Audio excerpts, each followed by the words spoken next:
Brought you by Vigor, co-powered by Sensodyne and Vimal. ಬಾಯಲ್ಲಿ ಹೇಳಿ ಕೇಸರಿ. Associate sponsor UltraTech cement. Mahatma ಗಾಂಧಿಯಂತೆ ಕಣ್ಣು ಕಿವಿ ಬಾಯಿ ಮುಚ್ಕೊಂಡಿರೋಕ್ಕಾಗುತ್ತಾ? ಈ ಸೆಕ್ಷನ್ಗಳು ರೇವಣ್ಣನವರಿಗೆ ಅನ್ವಯವಾಗೋದಿಲ್ಲ. ಈಗಾಗಲೇ ಹೇಳ್ದಂಗೆ ಈ ಸೆಕ್ಷನ್ಗಳು ರೇವಣ್ಣನವರಿಗೆ ಅನ್ವಯ ಆಗೋದಿಲ್ಲ ಅಂತ ಹೇಳಿದ್ದಾರೆ.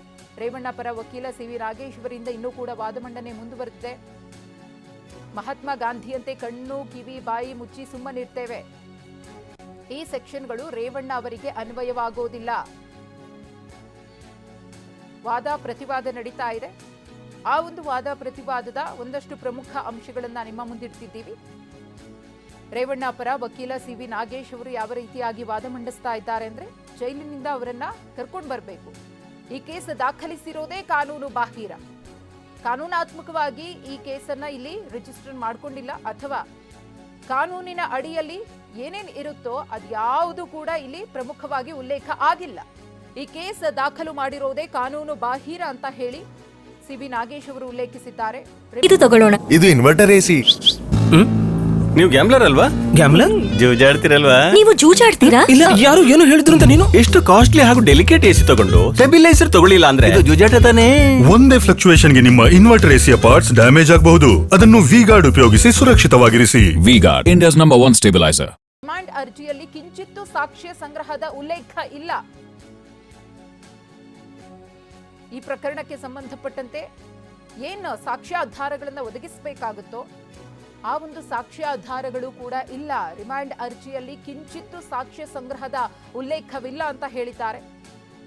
ಸುಮ್ಮನೆ ಎಚ್.ಡಿ. ರೇವಣ್ಣನವರನ್ನ ಬಂಧಿಸಿದ್ರು, ಅವರನ್ನ ವಿಚಾರಣೆ ಮಾಡಿ ಬಿಡಬಹುದಿತ್ತು, ವಿಚಾರಣೆಗೆ ಅನಿವಾರ್ಯತೆ ಇದ್ರೆ ಮತ್ತೆ ಕರೆಸ್ಕೊಳ್ಬಹುದಿತ್ತು. ಅದೆಲ್ಲವನ್ನ ಕೂಡ ಪಕ್ಕಕ್ಕಿಟ್ಟು ಅವರನ್ನ ಅರೆಸ್ಟ್ ಮಾಡ್ತಾರೆ. ಅವರು ಕಿಡ್ನಾಪ್ ಮಾಡಿದ್ದಾರೆ ಅನ್ನೋ ಪ್ರಕರಣಕ್ಕೆ ಸಂಬಂಧಪಟ್ಟಂತೆ ಇದುವರೆಗೂ ಕೂಡ ಯಾವುದೇ ರೀತಿಯ ಸಾಕ್ಷ್ಯಗಳು ಇಲ್ಲ. ರಿಮಾಂಡ್ ಅರ್ಜಿಯಲ್ಲಿ ಆ ಸಾಕ್ಷ್ಯಗಳ ಉಲ್ಲೇಖವೂ ಕೂಡ ಆಗಿಲ್ಲ. ಒಟ್ಟಾರೆ ಈ ಕೇಸ್ ಇದೆಯಲ್ಲ, ಈ ಪ್ರಕರಣ ಇದೆಯಲ್ಲ, ಇದು ಕಾನೂನು ಬಾಹಿರ ಅಂತ ಹೇಳಿ ಸಿ.ವಿ. ನಾಗೇಶ್ ಅವರು ವಾದ ಮಂಡನೆಯನ್ನ ಮಾಡ್ತಾ ಇದ್ದಾರೆ. ಕೆಲವೇ ಕ್ಷಣಗಳಲ್ಲಿ ಜಾಮೀನು ಅರ್ಜಿ ಭವಿಷ್ಯವೂ ಕೂಡ ನಿರ್ಧಾರವಾಗುತ್ತೆ. ಎಚ್.ಡಿ. ರೇವಣ್ಣ ಅವರ ಮೇಲೆ ಕೇಳಿಬಂದಿದ್ದಂತಹ ಆರೋಪ ಇದು. ಸಂತ್ರಸ್ತೆ ಮಹಿಳೆಯನ್ನ ಕಿಡ್ನಾಪ್ ಮಾಡಿಸಿದ್ದಾರೆ. ಎಚ್.ಡಿ. ರೇವಣ್ಣನವರ ಕರೆಯ ಮೇರೆಗೆ ಆ ಸಂತ್ರಸ್ತಿಯನ್ನ ಬಲವಂತವಾಗಿ ಬಂದು ಸತೀಶ್ ಬಾಬು ಕರ್ಕೊಂಡು ಹೋದ ಅಂತ ಹೇಳಿ ಸಂತ್ರಸ್ತಿಯ ಪುತ್ರ ಹೇಳಿದ್ದ. ಆ ಮಹಿಳೆ ಆರೋಗ್ಯವಾಗಿ ಪತ್ತೆಯಾಗಿದ್ದಾರೆ. ಏಪ್ರಿಲ್ 29ರಿಂದ ಮೇ 5ರವರೆಗೆ ಆಕೆಗೆ ತೊಂದರೆಯಾಗಿಲ್ಲ. ರೇವಣ್ಣ ಪರ ವಕೀಲ ಸಿ.ವಿ. ನಾಗೇಶ್ ಅವರ ವಾದ.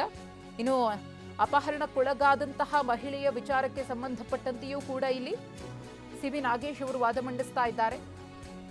ಏಪ್ರಿಲ್ 29ರಿಂದ ಮೇ 5ರವರೆಗೆ ಆಕೆಗೆ ಯಾವುದೇ ರೀತಿಯ ತೊಂದರೆ ಆಗಿಲ್ಲ. ಆಕೆ ಕಾಣೆಯಾದಂತಹ ದಿನಗಳ ನಡುವೆ ಏನಾಯಿತು ಅನ್ನೋದ್ರ ಬಗ್ಗೆ ಇಲ್ಲಿ ಸಿ.ವಿ. ನಾಗೇಶ್ ಅವರು ನ್ಯಾಯಾಧೀಶರ ಗಮನಕ್ಕೆ ತರ್ತಿದ್ದಾರೆ. ಏಪ್ರಿಲ್ 29ರಂದು ಕಾಣೆಯಾಗ್ತಾರೆ. ಮೇ 2ನೇ ತಾರೀಕು ಕೇಸ್ ರಿಜಿಸ್ಟರ್ ಆಗುತ್ತೆ. ನಂತರದಲ್ಲಿ ಎಸ್ಐಟಿ ಅಧಿಕಾರಿಗಳು ಆಕೆಯನ್ನ ಸುರಕ್ಷಿತವಾಗಿ ರಕ್ಷಣೆ ಮಾಡ್ತಾರೆ. ಆಕೆ ಸಿಗೋವರೆಗೂ ಕೂಡ ಆಕೆಗೆ ಯಾವುದೇ ರೀತಿಯ ತೊಂದರೆ ಆಗಿಲ್ಲ ಅಂತ ಹೇಳಿ ಸಿ.ವಿ. ನಾಗೇಶ್ ಅವರು ಹೇಳಿದ್ದಾರೆ. ಆರೋಗ್ಯವಾಗಿಯೇ ಆಕೆ ಪತ್ತೆಯಾಗಿದ್ದಾಳೆ. ಇನ್ನು ಆ ಸಂತ್ರಸ್ತೆ ಮಹಿಳೆ ಕೊಟ್ಟಿರುವಂತಹ ಹೇಳಿಕೆಯು ಕೂಡ ಇಲ್ಲಿ ಅತ್ಯಂತ ಮಹತ್ವದ ಪಾತ್ರವನ್ನ ವಹಿಸಲಿದೆ. ಅಪಹರಣವಾಗಿದ್ದಾರೆ ಎಂದಿದ್ದ ಮಹಿಳೆ ಆರೋಗ್ಯವಾಗಿಯೇ ಪತ್ತೆಯಾಗಿದ್ದಾರೆ. ಆಕೆಗೆ ಯಾವುದೇ ರೀತಿಯ ಸಮಸ್ಯೆ ಆಗಿಲ್ಲ. ಆಕೆಯ ಪುತ್ರ ಮಾತ್ರ ಬಲವಂತವಾಗಿ ಕರೆದೊಯ್ದ್ರು, ರೇವಣ್ಣನವರು ಹೇಳಿದ್ರು ಅಂತ ಕರೆದೊಯ್ದ್ರು ಅಂತ ಹೇಳಿ ಆತ ಎಫ್ಐಆರ್ನಲ್ಲಿ ಅಥವಾ ದೂರಿನಲ್ಲಿ ಉಲ್ಲೇಖ ಮಾಡಿದ್ದಾನೆ ವಿನಃ ಅದಕ್ಕೆ ಸಂಬಂಧಪಟ್ಟಂತಹ ಯಾವುದಾದರೂ ಸಾಕ್ಷ್ಯ ಇದೆಯಾ ಅಂತ ಹೇಳಿ ಇಲ್ಲಿ ಎಚ್.ಡಿ. ರೇವಣ್ಣ ಪರ ವಕೀಲರು ಪ್ರಶ್ನಿಸಿದ್ದಾರೆ. ಅದಕ್ಕೆ ಸಂಬಂಧಪಟ್ಟಂತಹ ಏನಾದರೂ ಸಾಕ್ಷ್ಯಗಳನ್ನು ಸಂಗ್ರಹ ಮಾಡಿ ಇಟ್ಕೊಂಡಿದ್ದಾರಾ? ಯಾವುದೇ ರೀತಿಯ ದಾಖಲೆಗಳನ್ನ ಕೂಡ ಒದಗಿಸಿಲ್ಲ, ಸಾಕ್ಷ್ಯಾಧಾರಗಳು ಕೂಡ ಇಲ್ಲ ಅಂದಿದ್ದಾರೆ. Brought you by Vigor, co-powered by Sensodyne and Vimal. ಬಾಯಲ್ಲಿ ಹೇಳಿ ಕೇಸರಿ. Associate sponsor UltraTech cement.